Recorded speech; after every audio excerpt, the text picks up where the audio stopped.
ఎప్పుడైనా సరే ఎక్కడైనా సరే ఒక ప్రమాదం జరిగినప్పుడు మనం రెగ్యులర్గా ఒక మాట వింటుంటాం. ఈ ప్రమాదంలో డ్రైవర్ తప్పు ఉంది. ఎస్, సరే, డ్రైవర్ తప్పే ఉంది అనుకుందాం. కానీ ప్రతి ప్రమాదానికి కూడా డ్రైవర్నే బలి చేయడం ద్వారా వ్యవస్థ ఇప్పుడు తన బాధ్యత నుంచి నిజంగా తప్పించుకుంటుందా? ఇదే ఇక్కడ అసలు ప్రశ్న. ఎందుకంటే ఒక ప్రమాదం జరిగిన తర్వాత మళ్ళీ అదే రకమైన ఒక ప్రమాదం జరుగుతుంటే అది డ్రైవర్ తప్పు కాదు. ఇక్కడ వ్యవస్థ అనేది ఆ తప్పు నుంచి నేర్చుకోకపోవడం. ఇక్కడే నాకు కూడా కొన్ని సందేహాలు వస్తున్నాయి. అవే ఈరోజు నేను కూడా మీ ముందు ఉంచే ప్రయత్నాలు చేద్దాం అనుకుంటున్నాను. ఏదైనా సరే, ఒక కార్ అయినా ఒక లారీ అయినా రాంగ్ రూట్లో రావడం అంటే అది ఇమ్మీడియట్గా సడన్గా వచ్చి గాల్లోంచి రోడ్డు మీదకి అయితే రాదు కదా. ఎక్కడో ఎంట్రీ నుంచో లేదంటే ఎగ్జిట్ నుంచో అది రోడ్డు మీదకి అయితే వచ్చే ఉంటుంది కదా.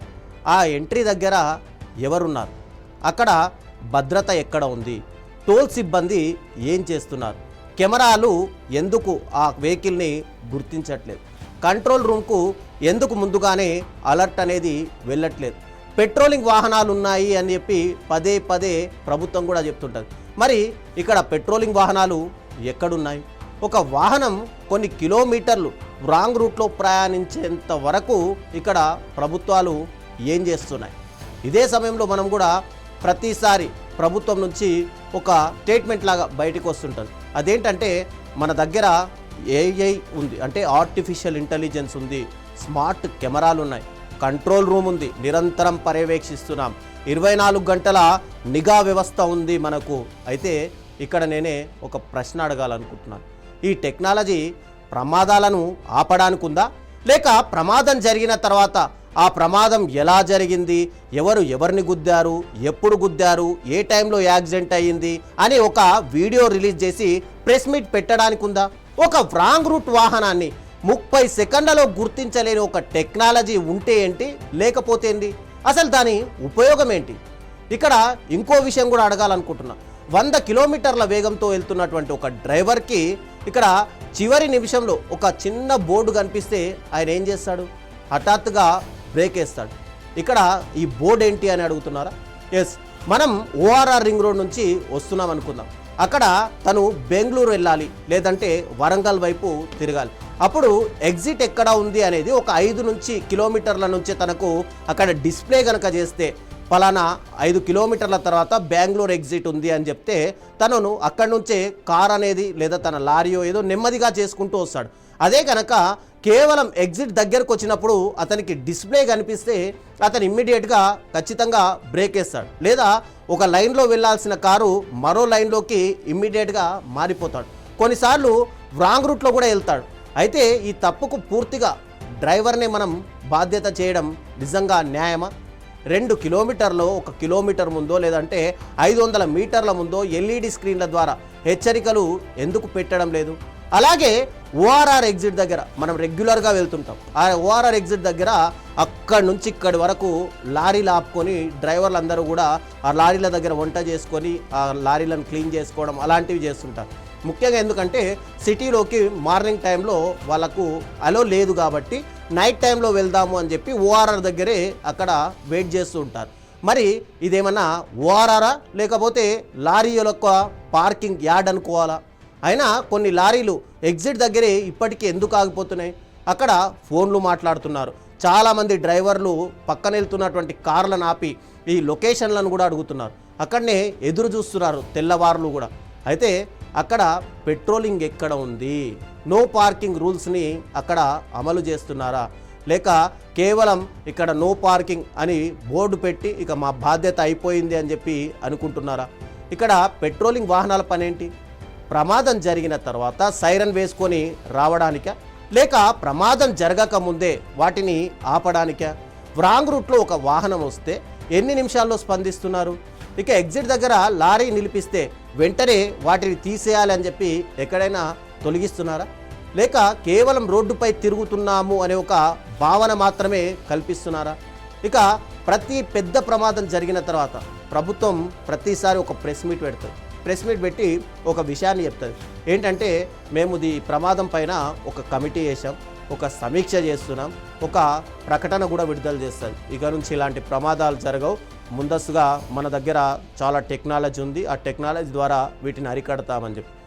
కానీ మళ్ళీ అదే ప్రమాదం జరుగుతుంది. అంటే ప్రమాదాల నుంచి ప్రభుత్వం ఏమైనా నేర్చుకుంటుందా, లేక మరణాల సంఖ్య మాత్రమే, అంటే గతంలో 10 మంది చచ్చారు, ఇప్పుడు 5 మంది చచ్చారు, తర్వాత 3 చచ్చారు, అంటే కేవలం మరణాల సంఖ్య మాత్రమే మారుతుందా?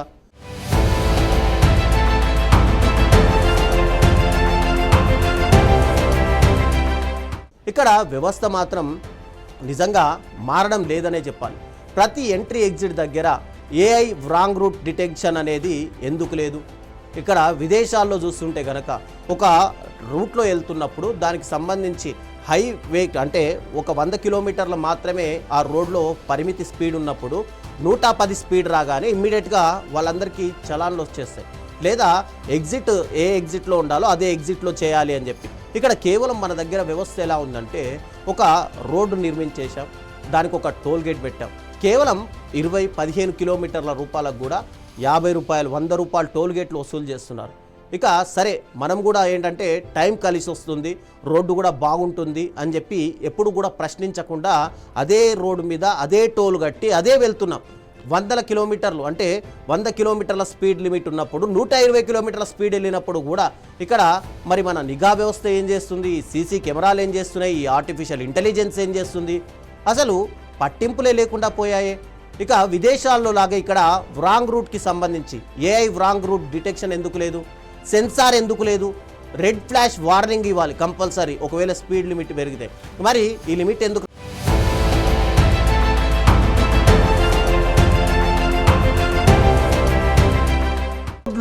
కొన్ని లక్షలు ఖర్చు చేసి ప్రాణాలు కాపాడే వ్యవస్థకు మాత్రం ఎందుకు ఇక్కడ నిజంగా ఉపయోగపడట్లేదు? ఇవన్నీ కూడా ప్రతి ప్రమాదం తర్వాత కూడా డ్రైవర్ తప్పు అని చెప్పి ఆ ఫైల్ని క్లోజ్ చేశామని చెప్పి మూసేస్తే మళ్ళీ ఇంకో ప్రమాదం జరగదా? అసలు లక్ష్యం ఏంటి మనకు? తప్పు చేసిన వారిని పట్టుకోవడమా, లేక ఇంకో కుటుంబం రోడ్డుపై బలి కాకుండా చూడడమా? చివరిగా ప్రతిసారి చర్చ జరిగినప్పుడు డ్రైవర్ల మీద నెట్టేస్తారు. ఇక్కడ నేను డ్రైవర్లను సమర్థించడం లేదు, కానీ డ్రైవ్ చేసేవారికి కూడా కఠిన శిక్షలు ఉండాలి తప్పు చేస్తే. కానీ వ్యవస్థ చేసినటువంటి ఒక నిర్లక్ష్యాన్ని కూడా ఖచ్చితంగా మనం ప్రశ్నించాలి. ఎందుకంటే డ్రైవర్ ఒకసారి తప్పు చేయొచ్చు, కానీ ప్రభుత్వం అదే తప్పును పదే పదే జరగనివ్వకుండా ఇక్కడ చర్యలు తీసుకోవాలి. అందుకే చివరిగా ఒక ప్రశ్న ఇద్దాం అనుకుంటున్నాం. ఓఆర్ఆర్ పైన ప్రతి ప్రమాదం తర్వాత డ్రైవర్ తప్పు అని చెప్పే ప్రభుత్వం ఈ ప్రమాదం మళ్ళీ జరగకుండా మేము చేసిన పని ఇది అని చెప్పగలుగుతుందా? ఇది ప్రజలకు నిజంగా చెప్పగలిగితే నిజంగా ప్రభుత్వం వ్యవస్థలు కూడా బాగుపడతాయి. రీసెంట్గానే నేను ఒక వీడియో చూశాను. ఓఆర్ఆర్ రింగ్ రోడ్డు పైన ఒక వెహికల్ లారీ డైరెక్ట్గా రాంగ్ రూట్లో వస్తుంది. అక్కడ రాంగ్ రూట్లో రావడం వల్ల ఒక కారుకో లేదంటే ఇతర వెహికల్స్కో యాక్సిడెంట్ జరిగితే దాంట్లో బాధ్యత ఎవరు వహిస్తారు? లారీ డ్రైవర్ వాదిస్తాడా? ఆ కారులో ఒక 4 చనిపోయారు, లేదా ఒక ఇంటి యజమాని చనిపోయాడు అనుకోండి. ఆ ఇంటి యజమాని చనిపోతే ఆ కుటుంబము దాదాపు 100 సంవత్సరాలు తేరుకోలేదు. అతనే ఇంటికి మూలస్తంభం. కాబట్టి ప్రమాదాలు జరిగేటప్పుడు ఖచ్చితంగా ప్రభుత్వం ఒక ప్రమాదం జరిగిన తర్వాత దాని నుంచి గుణపాఠాలు నేర్చుకోవాలి. ఇకపైన ఈ ప్రమాదం జరగకూడదు. గతంలో ప్రమాదం ఎలా జరిగింది, ఆ ప్రమాదం మళ్ళీ జరగకూడదంటే ఎలాంటి చర్యలు తీసుకోవాలి అనే దానిపైన కూడా ప్రభుత్వాలు దృష్టి పెడితే ఇక ముందు నుంచి ఇలాంటి ప్రమాదాలు జరగవు, ఈ రాంగ్ రూట్ వెహికల్స్ జరగవు. ప్రభుత్వాలు రోడ్లపై డ్రంక్ అండ్ డ్రైవ్లు కేసులు పెట్టి, లేదంటే హెల్మెట్ పెట్టుకోలేదనో, లేదంటే లైసెన్స్ లేదనో ఎలా అయితే చాలన్లు వేస్తున్నారో, ఓఆర్ఆర్లో ఎంట్రీ అవుతున్నప్పుడు కూడా వాళ్ళకు అన్ని డాక్యుమెంట్స్ ఉన్నాయని ఎలా అయితే చెక్ చేస్తున్నారో, వాళ్ళు సరైన మార్గంలో వెళ్తున్నారా లేదా వాళ్ళు అని ప్రతిదీ కూడా ఇలా నిఘా వ్యవస్థ కనుక ఉంటే ప్రమాదాలని అరికట్టిన వాళ్ళు అవుతాం. దీని మీద మీ అభిప్రాయాలు ఏంటో ఖచ్చితంగా కామెంట్ రూపంలో తెలియజేయండి.